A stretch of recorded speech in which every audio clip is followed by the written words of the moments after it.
Okay. Good afternoon, everyone. Hope you can hear me. Can you hear me well? Yes. Yes. Okay, excellent. Okay, let's start. Actually, the session got a bit too long, actually, than what we initially anticipated. But let me make it short, and rather than taking full half an hour, I'll try to make it probably around 20 minutes or so, so that we can wind it up without getting much late. So let me start my session now. So basically, you have heard from our other three lecturers on financial modeling, financial statement analysis, and financial management. Now, when you take the context of the subject that I'm going to teach you, that is the management accounting, I could say that this is the link between all these three subjects and taking to a different dimension in this subject. Now, say, for example, in financial modeling, you will learn the basics of accumulating the transaction level into journals, ledgers, not in the double entry sense, but you'll get the idea, into journals, ledgers, trial balances, and the key financial statements, income statement, balance sheet, cash flow statement, all of that, how these things are built up, you'll be learning. And thereafter, you'll be also learning about certain things that how you look at these financial statements from an overall perspective and use that information for various purposes, amongst the other things. So that's what you learn in financial modeling, supported with lots of Excel modeling related learning. And once you do that, financial statement analysis will help you when you have the financial statements in your hand, for you to go deeper into these financial statements and get an idea of what has happened to the organization, what's happening within the organization based on the financial statement. And that understanding is not just limited to what you see in numbers on the financial statements, but you'll be learning about the broader strategic perspective, and then how the quality of accounting information that you use in your financial statements, and then thereafter, how exactly the accounts tells you on the face value of the numbers, but still not only the face value of the numbers, from the broader context, through the quality of the accounting information, and then the face value of the information to make a judgment on how well the company has performed and what are the weak, vulnerable areas. Right? And then you will go on further to make an assessment of, like, say, overall company's financial performance, not necessarily the individual ratios, from a holistic point of view, whether the company is going to be failing, or all of that you'll be looking at through the financial statement analysis. And then the lecture that you had a little while ago, that is financial management, will look at in this organization, when you manage the organization, like, say, you need funds, where funds are coming into the organization, and what cost you, how much does it cost you to get that money, and then once you get the money, what are you going to do with that money, where to invest, how to evaluate, and how to manage the long-term investment, a little bit of working capital. So overall, the money coming into the organization, going out of the organization, from overall management perspective, financial management perspective, you will be learning under financial management. But when it comes to management accounting, what you're going to be learning exactly is whatever the way this financial accounting, financial management information comes in, all of you make different decisions within your organization. Day-to-day basis, you'll be making numerous decisions within the organization. So when you make these operational decisions, long-term decisions, you need to be very clear about the sound financial logic or lots of this, especially the operational decision. So management accounting is the handy subject that is coming to this place. And basically, you can say in a very holistic, very broad perspective, is all about planning, control, and decision making from numbers point of view. That is what you're going to learn under management accounting, right? And I would say, like, say, all of those who are involved in some form with the operation, when you want to make financially conscious, sound decisions, management accounting is a subject, what you learn under finance management accounting will be immensely useful. So it's a core element of this program. Having said that, now as we have seen, some of you are marketers, right? Some of you are from marketing background.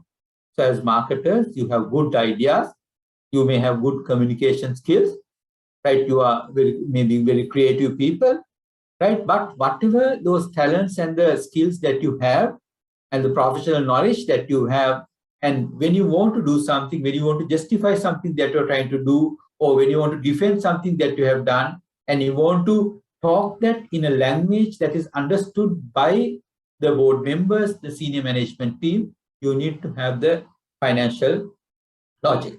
You need to have the financial logic, and you should be able to justify them in financially in financial terms, or you need to defend someone who is challenging you using financial terms. So then you need to have this knowledge that is going to be very useful.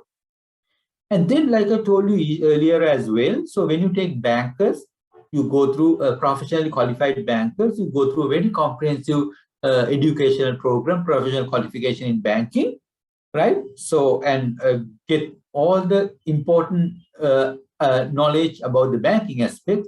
But then when it comes to certain areas with regard to especially going into the financial part of it, certain things may not be, the focus of your qualification may not be covered there, right? From that perspective, right? Because it's a banking qualification, not a finance qualification. Then again, what you're going to learn in these subjects are going to be coming useful. And then I said, you may be having engineers who probably control, who are responsible for large budgets on maintenance and development budgets, research and development, and then they will be accountable for huge capital expenditure that you'll be incurring in certain organizations.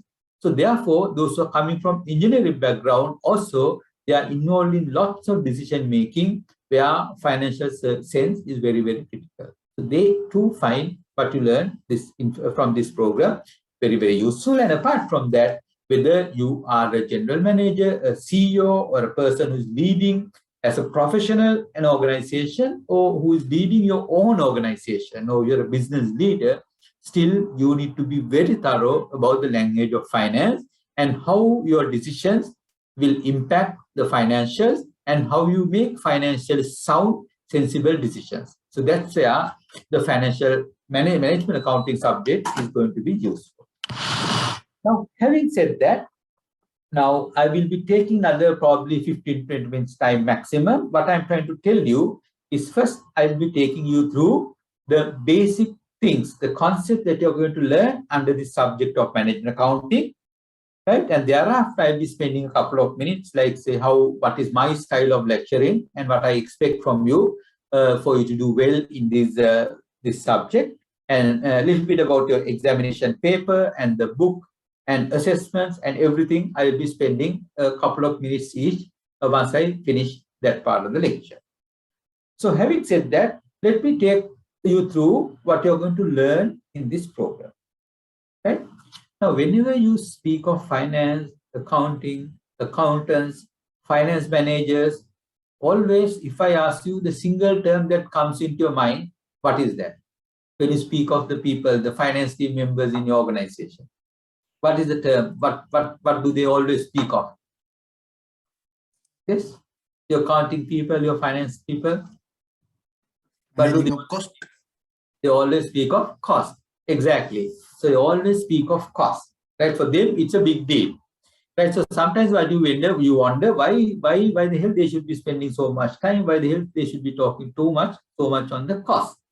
But having said that, so as a starting point, therefore, what you're going to do is you're going to have a very good idea, because in your organization, you will be having so many different types of costs. And when you go to different forums, you hear about cost using various terminology. When you take your P&L account, you will see costs in a certain manner. You say about the administration expenses, distribution expenses, sales and marketing expenses, production expenses. You see the cost classified in a particular way. And then you go to, let's say, those who get involved in your costing and pricing of your products and services. So then you hear of cost in a different way. Your direct material, your direct labor, your overheads, your direct expenses, your indirect material. So that is another way of looking at that. So you speak of material, labor, expenses, like that. And overheads, all these terms will be coming up. So that is very concentrated management accountant's perspective of cost for your costing and pricing purposes. And then whenever you want to make certain types of decisions, you may have heard things like the committed cost, that's a relevant cost, that's a sunk cost, that's an opportunity cost. So like that, you will be hearing about cost from a different perspective. So that is the relevant costing, decision-making oriented way, right? So now you see, I only mentioned to you some of them: controllable cost, uncontrollable cost, discretionary cost. So like that, there are certain terms: avoidable cost and unavoidable cost, right? So like that, you hear this cost classified in so many different ways, right? So therefore, our first lecture, actually, what we are going to do is we are going to spend a little time, not good time, trying to understand why we classify this organizational cost in so many different ways, and why is it important. It is not it is a very simple thing, but it's going to be very useful, and that rational understanding is going to be very useful for your managerial decision making. So that we call it as a cost classification, right? So we'll be starting with that. And then in our organization, so we have a very simple tool which is going to be immensely useful, right, for lots of decisions. For example, you are going to set up a new business unit, or you're going to launch a new product, or you're going to start a new branch, sales outlet, a factory unit, right? When you want to do something like this, or else your organization goes through a difficult period, you don't get the normal amount of turnover that you used to get. So when you have situations like that, always you speak of something. You speak of thing called break even, right? How much turnover we need to generate to avoid making losses. Like, so your turnover has dropped. How do you avoid losing cash? How do you scale down your operation? Whether it is worthwhile to open this factory, whether it is worthwhile to launch this product, and what is the right price I should set, right? Or else you are going through real difficulty. How can you bring down certain types of costs? If that happens, what will happen to profitability of the operation? Now, all these instances, you will use the absolutely simple concept and the tool called break-even analysis. And that is the next thing that you're going to learn under this program. So you'll be learning the simple concepts, but very serious, grave application. So we will be learning about the application side. Not only that, sometimes organizations may want to think whether it is worthwhile to have your own warehousing and logistics operation, or whether it is worthwhile to outsource. Whether it is worthwhile to have your accounting function, HR function, or certain functions within the organization, or whether it is worthwhile to outsource this function. Right? Whether it is worthwhile for your organization to have your own fleet of vehicles or a rented fleet of vehicles. Your own distribution vehicles, outsource distribution vehicle. A taxi company or an airline, your own set of aircrafts or leased aircraft. So like that, there are this concept called degree of the operating leverage, right? So how you apply these concepts, all of that will be coming under the discussion on CVP analysis or break-even analysis. That is the second topic that you're going to discuss with. And then, whatever the type of organization that you are involved with, your type of organization can be a manufacturing organization where you put together raw material, labor, and various machinery and the equipment to turn out a particular product, or else it can be a service organization, right? Or it can be a consultancy business, or a restaurant, or a hotel, or like that. You can be a service organization. It can be a trading organization, right? Or it can be a mix of manufacturing and service type of organization. Whatever the type of organization, one of the most important decisions within the organization is identifying the right cost of the product or right cost of the service, right? The costing of products and services is an absolutely important decision. No matter how good your strategies are, no matter how good, what a fantastic product that you have, that unless you know what it costs you to produce the particular product and what it costs you to offer a particular service, right? Then all other hard effort will be all futile, because you will not be making the right decision, right? So this is some area where we make a lot of mistakes in organization. Some organizations will have huge profit margins, high profit margins, so they may not be really affected by not having the right costing. But if most organizations are operating under high competitive environment, so then you need to have the right cost. Why? You need to know that, you need to make certain decisions based on that. Not only that, your pricing will be based on how you identify your product or service cost. So if you don't identify the right product, right cost, you will be overpricing, overcosting and overpricing some of the products, and you'll be losing the market share. And some of the products and services you will be undercosting and underpricing, and still you will be losing part of the market share. Right? So therefore, it is very important that you do the right costing and price your product rightly for all your products and services. That is what we learn under costing of products and services. The topic. And in these exercises, all of us work in so many different types of organizations. Some of you may be working in pure service organization like a consulting or trading organization. Some others may be working for banks, maybe insurance companies, like that, different service organizations.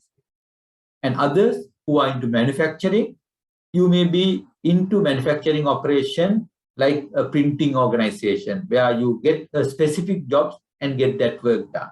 Or else you may be working in apparel and footwear manufacturing type of organization. You get large orders, certain number of units, and you produce these quantities in batches. Or else, but it's not to inventory, but you're making these products for specific customers.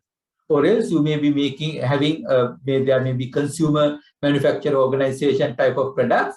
It's not tailor-made product. You're making large quantity of products for inventory, a computer manufacturer, a television manufacturer, or a cosmetic manufacturer. So it's your design and you made to stock. So made to order versus made to stock is another type of organization. And then you may be related to an organization like a soft drink manufacturer or a pharmaceutical manufacturer or a cement manufacturer or a chemical manufacturer, where you don't have a separately identifiable product until it comes to a particular end of your service. So we call this process organization, right? So now we will be having a separate area depending on the type of organization, how you apply these management accounting concepts, the right management accounting concept to these different types of organization, right? So that is, we identify that topic as costing methods of cost, right? And then another important area that is very vital to all of you is in all our organization, we do have our long-term plan, our strategic plan, corporate plans. But whatever the plans that you have, all these plans need to be executed. So when you want to execute this plan, they have to be made operational plan. So basically, the most commonly used operational plan of any organization is the organizational budget, right? So now, as the next topic in our curriculum, we'll be learning about how budgets are prepared and what are the different approaches of preparing the budget, and what are the different challenges that you will be taking, why budgets are needed, and then what are the shortcomings of not having a proper budgetary control system, and then various approaches of preparing the budgets. Like that, there are so many things. The practical, when you create budgets in organization, and especially in a time like this, there are lots of uncertainties and you don't know what is going to happen in the future, and what are the assumptions that you need to take, all of this. So we'll be learning, spending a good time in trying to understand this budgeting process and how you do a good value-adding budget to your organization. And then we'll be also learning numerically how you prepare a complete budget, right? I have a very comprehensive example that we'll be discussing. Of course, may not be applicable to some of you, but for a manufacturing organization, starting from the type of what is your sales estimate, and then from that to a production, your production related costs, and complete the process until you prepare your income statement, balance sheet, and the cash flow statement. We'll be spending about 4 hours with that example. Maybe you'll be learning how everything there is integrated. So then that will be learned under the topic on budgeting, right? And once you finish this discussion on budgeting, then it is not only adequate, not just adequate to do the budget alone, but once you do the budget, you need to ensure that organization delivers what you budgeted for, right? So in order to ensure that we achieve what we budgeted for, what you need to do is you need to periodically, you need to compare what you have budgeted versus what has happened actually. So sometimes in your department, your company, you may be getting budget versus actual, some sort of a statement. But that is very basic. But for us to make proper decision, for us to have a proper insight to the organization, what we need to do is we need to analyze these structure differences in a very structured manner, right? Your budget versus actual, if you could not achieve your budget or if you surpass your budget, how these various organizational performance aspects have contributed collectively to the superior or ulterior performance of the organization. So that is what you're going to learn under standard costing and variance analysis.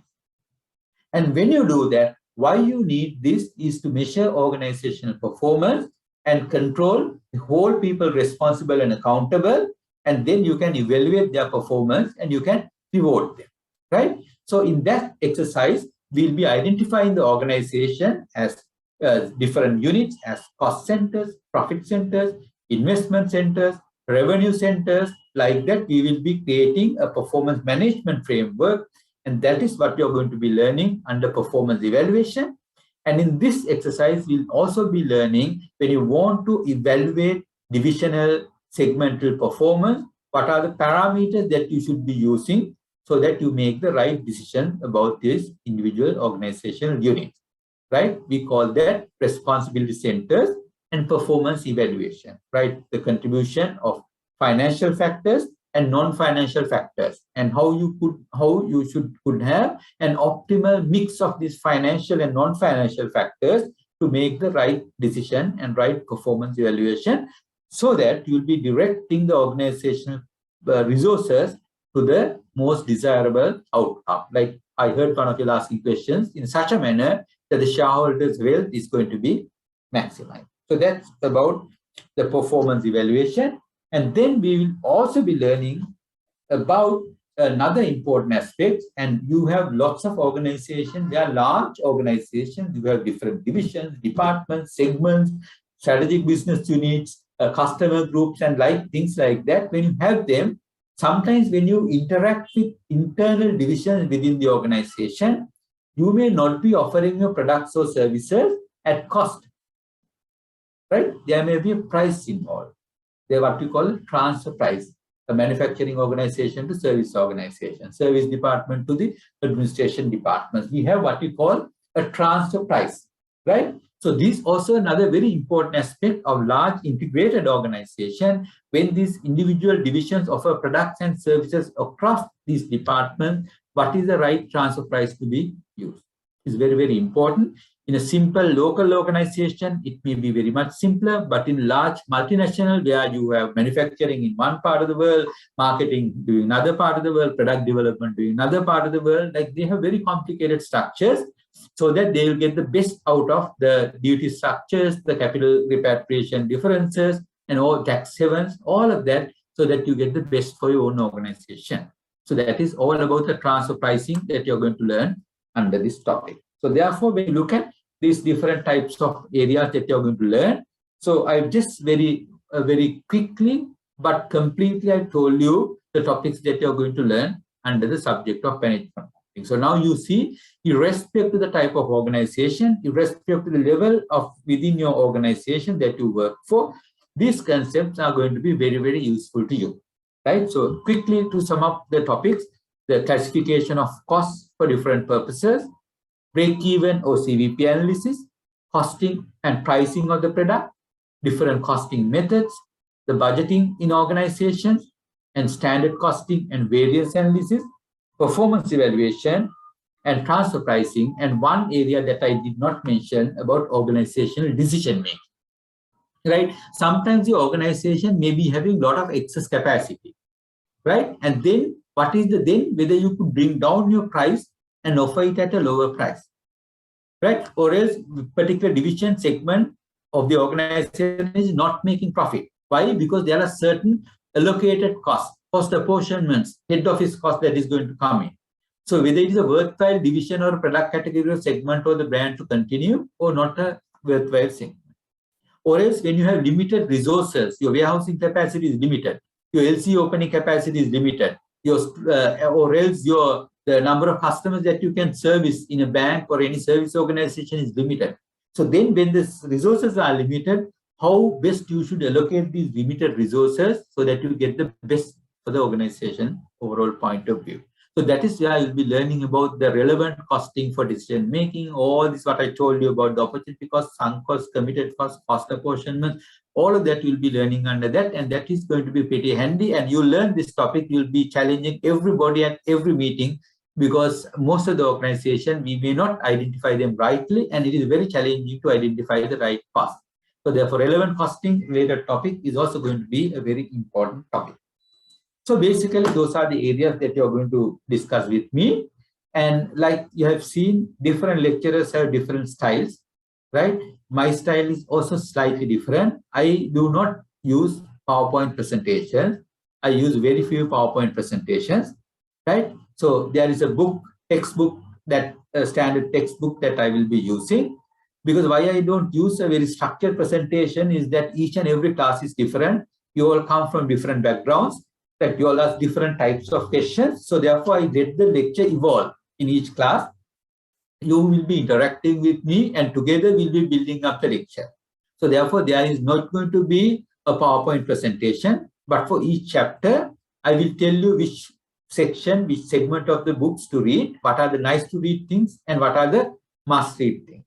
But apart from that, when you do the virtual class, I will have Excel templates for all the topics. I have very comprehensive, very carefully developed Excel templates. So each and every topic, there will be an Excel template, and I will be doing most of the demonstrations and the illustrations using these Excel templates, right? So you'll be having one illustrative discussion area, and then another area where the examples are worked out examples are there, and there's another worksheet most likely, your work template, right? So in the class, we'll be doing all these exercises on this Excel template, and then later on, you can go and compare it with the proper final worked out examples, which are also given to you, right? So therefore, don't expect a PowerPoint presentation from me. We'll be having the discussion, but this Excel, because these are numerical subjects, so the Excel templates are going to be pretty useful, and you should be very thorough.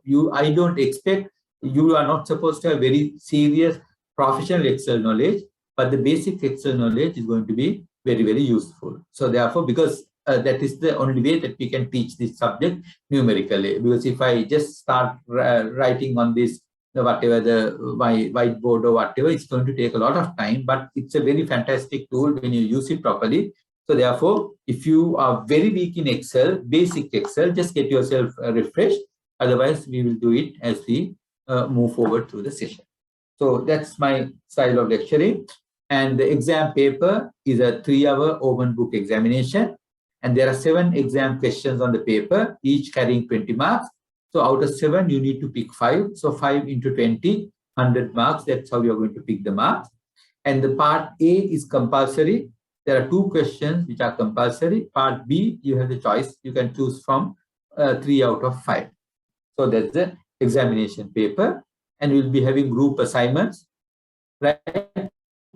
And we'll discuss about the group assignments a couple of times, but there'll be 3-member group assignment. In my case, most likely at the end of the term, we'll be having a separate in-class assignment where you'll be given a case study, and you'll come here, and within your group, you will be like in office discussion, you will be understanding the case study, and you'll be providing a solution. So that's about your assignments and the examination. So basically, those are the important things that I must tell you. But having said that, the most important thing I must tell you is not any one of these things. that is none other than interacting in the class, right? So it's very, very important. Like today, I did not ask much questions because we wanted to find this up faster, but my lecture has to be an interactive lecture. Try or whenever possible, unless you have bandwidth limitations or whatever, show your face. Right, so then I know that you are engaged, because I told you at the beginning as well, we lose this opportunity to exchange energy, the energy. Like I don't see your faces, I don't see your smiles, I don't see we can't keep eye contact, so there's nothing, right? It's going to be very dull, please, if you don't show your face, right? So therefore, whenever possible, just try to, I can see some of you show your face. It's good when you have the lecture, try to show your face. And not only that, always interact, right? Don't keep your mouth shut. Always tell you, when I ask you to share your experience, share your experience. When I tell you something, okay, just respond to that, right? Always get engaged in a continuous discussion. So that is the best way to learn, right? And you will extract the best out of the lecturers when you start talking. And when you give your point of view, when you disagree with the lecturer, so that is where you're going to get the best learning. So therefore, try to show your videos and try to interact as much as possible. And having said that, Sanjeeva also touched upon that this particular subject is a numerical subject, right? When you learn certain subjects where your marketing or your law or certain subjects, you will be reading your international business or whatever, you'll be reading books, you will understand the concepts, and you will be answering questions based on these concepts, right? For them, reading and understanding books and notes will be useful. But this subject is a numerical subject where you have to provide a numerical solution to a given problem, most likely a case study based problem, right? So therefore, it is very, very important that you're hands-on with this subject. So don't read the sums that we discuss in the class and think that you have done it. However well you have done it, you have not done that, right? The only way and the best way and the uncontested way of being successful in numerical exam is nothing other than trying questions on your own, right? Whatever the numerical examples, close the book, keep aside. On your own, try to build the logic from the scratch, from the base information. Try to work out examples on your own. That is the best and the only way to learn. Not reading and turning to the pages is not going to help you. So therefore, make it a point that you will do that.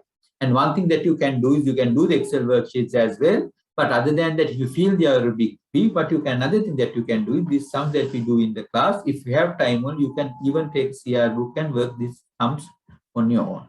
But whatever it is, just because you read everything, you're not going to pass, right? You need to try examples on your own, right? And then comes a question, like say, when I teach, actually, when it comes to teaching, I don't make compromises. Whatever that you should know, whatever that I believe that is within the scope, and even if it is slightly more, but which is going to be helpful to you, even though you may find it challenging, I am going to teach you that, because at least 50% of you will learn that and use that in your professional life, right? So therefore, that's one thing. And then, so therefore, when you are in the class, like Sanjeev also said very clearly, when you are in the class, your focus should not be what is the type of question that I'm going to get this area. This is a very difficult. I don't know whether I can do such questions. That's not your business now, right? So don't ever think of that. When you are in the class, try to discuss, understand what is there in the class, and try to do examples on your own and do your homework. Probably for a 3-hour lecture, you need to do about another 3 hours of homework. So then that will be good enough. So go through that learning exercise. Go through that exercise, because some of the examples are pretty long. And then that, therefore, at that time, if you start thinking, no, I won't be able to do a question like this, I'm going to fail the exam. So that's the end of it, right? So it's not so. Try to learn, put the best effort and learn while we teach it in the class. And then comes to a point where you finish the curriculum, and then we'll be having 3 revision classes. So that is the time where we have 3 past papers will be given to you, the last 3 papers. And that time we'll be taking you through all the exam papers, and then you will be building confidence based on that, right? So therefore, that is the time that you need to start worrying about the exam, not the coming month, not the next month, right? So next month, what you need to worry is you need to attend to the classes, like all the lecturers have said. You all are from non-finance background. You may find it challenging, but the number 1 rule to succeed is attend all the classes. Without attending the classes, because in my class, I do a hell of a lot in a given class. Each class is going to be like an encyclopedia. You are going to discuss a lot of things. So if you miss a class, don't come to the next class without preparation. Attending to the class is very, very important, right? Even if you miss something, go back to the recordings and then go through that. And if you miss a class before you come to the next class, you should at least have some idea of what has been discussed in the previous class and then come to the lecture. So then you do your homework and don't wait till the last moment to get ready for the exam. Like at least maybe 1 month before by the time that comes to 1 month before the exam, you need to go through what has been. The best thing is every day that you follow the classes, finish whatever that has been discussed, do some examples, and then you'll be very confident, and then start worrying about the exam probably 1 month before the exam. That's not going to affect you at all. You can do very well on the exam. So that's all what I want to tell you. I can in a little while I can wind up this lecture, but before that I'll open it up to you. If there's anything that you would want to check with me, clarify, have further clarifications on, you can get it now. It's up to you.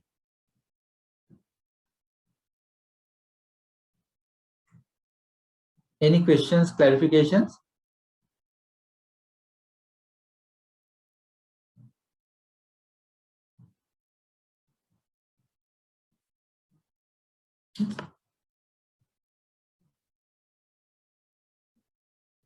So one question. Yeah, please go ahead. So this is not related to this subject. This overall, what is the global recognition for the CMA Australia? Just a few small brief for that. Yeah, the global recognition, actually, this is like I told you, the qualification is relatively newer qualification for a professional body. It could vary from country to country. And there are certain countries, there are CMA bodies in different countries, and these CMA bodies are not related to each other. They are independent bodies. So it could vary from country to country, but in certain countries, it is, in terms of the presence, it is very high level of presence is there in certain countries. In certain other countries, it may not be the case. But in a country like, say, UK or USA, where they have their own relative qualifications, long established qualification, so then the level of recognition can be relatively less. But in certain countries like certain Middle Eastern countries, certain Asian countries, the level of recognition will be definitely higher. So therefore, there is no standard rule. It could vary, but I wouldn't say, as far as the global recognition concerned, we are not going to say that it is the best globally recognized qualifications or whatever, right? It is reasonably recognized, but it could vary from country to country because it is a newer qualification. So therefore, we be clear, very clear about that. Certain instances, certain universities, certain professional qualifications, it will be recognized for your exemptions, etc. But certain others, it may not be. Like, say, we will very clearly tell that for migration purposes and various purposes, you may not get the points, migration points. So the clear value will be your knowledge and your experience and the exposure and the qualification. But how well you can use it for various objectives could be limited depending on what exact purposes you're going to look at. Thank you. Thank you very much. The Carl West University, the MBA one. Once okay. We can get it, no? Exemptions? Carl, I do not know actually. There are so many. Why you want to? After getting the membership, this one? No, what I said is no. We actually right now in Sri Lanka there is this thing. No, just tell me. Just send that whoever who has contacted that Academy of Finance send the details. We'll check and let you know. Right now, what I told you earlier, in Sri Lanka, there's a Gloucestershire University. There's a MSc in finance where you can do it as a top-up. But this Carl Lewis University, I don't know actually. There are certain things that we may not know. But what you're exactly saying is whether there are exemptions from the MBA. Is that what you say? Yeah. In the website also, they have mentioned out of 12 subjects, they are giving 8 exemptions. All right. Okay. We will check that. Actually, that's a USA-based university. USA. All right. Okay. Let me check and we'll get back to you. This is Jiren Randil, right? Yeah, so we'll check and we'll get back to Randil. Okay. Bye. So in Sri Lanka, are there any MBAs that can we get the exemption for this? No, actually, it's like this. Now, truly speaking, if you take the students, you will see when you start interacting with them, more than 90% of the participants who come here, actually, they do their MBS and they come here. They very It's hard. other way around, no, normally. Yeah, it happens the other way around. So they don't do this to get exemptions for MBA. So therefore, I do not know, because we don't have many students who have tried this approach, but I can check that and I can let you know. But Yeah, most of the please. universities, they will be giving exemptions, but I won't be able to give you a specific answer because actually we have not come across this question. Please, if you can, please. Thank Yeah, you. sure. Anything else?